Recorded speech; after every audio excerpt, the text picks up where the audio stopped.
విద్యార్థులకు నా శుభోదయం. నా పేరు రుచిక. నేను బీరంగూడ బచ్పని HPS ప్రైమరీ స్కూల్లో 3వ తరగతి చదువుతున్నాను. ఈ రోజు నేను మాట్లాడబోయే అంశం పర్యావరణాన్ని కాపాడడానికి నేను ఏ విధంగా సహాయం చేయగలను. పర్యావరణం అంటే మన చుట్టూ ఉండే అందమైన ప్రకృతి, గాలి, నీరు, నేల, చెట్లు, జంతువులు, పక్షులు, ఇవన్నీ ప్రకృతి మనకిచ్చిన అద్భుతమైన వరాలు. ఇవన్నీ లేకుంటే మనిషి జీవితం అసాధ్యం. కానీ మనమేం చేస్తున్నాం?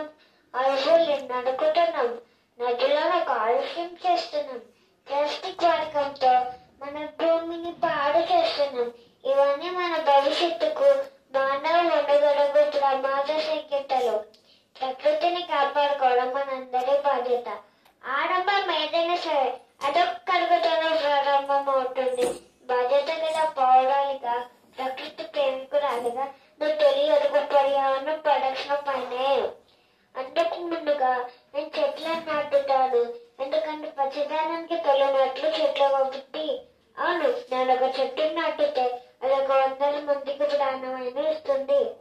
మనం తీసుకున్న ప్రతి శ్వాసలో ఒక చెట్టు బాగా ఉంటుంది. నాటిన ప్రతి చెట్టుకి ఒక పేరు పెడతాను.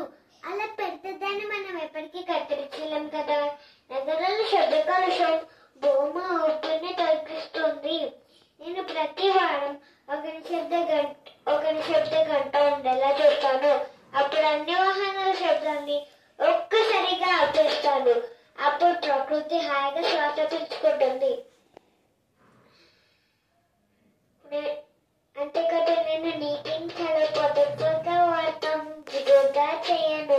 విద్యుత్ అవసరమైనంత వరకే వాడతాను. క్యాన్సర్ లాంటి ప్రాణ దేవతలకు కారణమై జీవకోటికి నాశనం కాసిన ప్లాస్టిక్ వాడకని నిషేధించడం మా ఇంటి నుండి మొదలు పెడతాను. నేను మా పాఠశాలకు కాల్చకాలిక వాహనాలు కాకుండా నా సైకిల్ పైనే వెళ్తాను.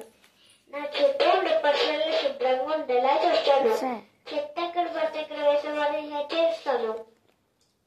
పేపర్ వృధా కాకుండా అవసరం ఉన్నప్పుడు ఉపయోగిస్తాను. తద్వారా విద్యుత్తులలో అంశం అవగాహన కలిగేలా చేస్తాను.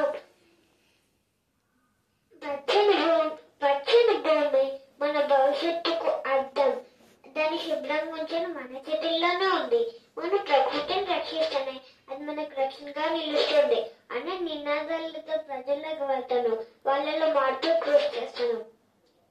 చివరికి నేను చేసే వినపం ఏమిటంటే పర్యావరణ పరిరక్షణ ఒక్కదాంతో సాధ్యం కాదు. అది ప్రభుత్వం మాత్రం చేసే పని కూడా కాదు. అది ప్రతి పౌరుడి కర్తవ్యం. మీరు కూడా నా అడుగులో అడుగు వేసి పర్యావరణ పరిరక్షణకు మేమంతా తోడ్పాటును అందిస్తారని కోరుకుంటున్నాను.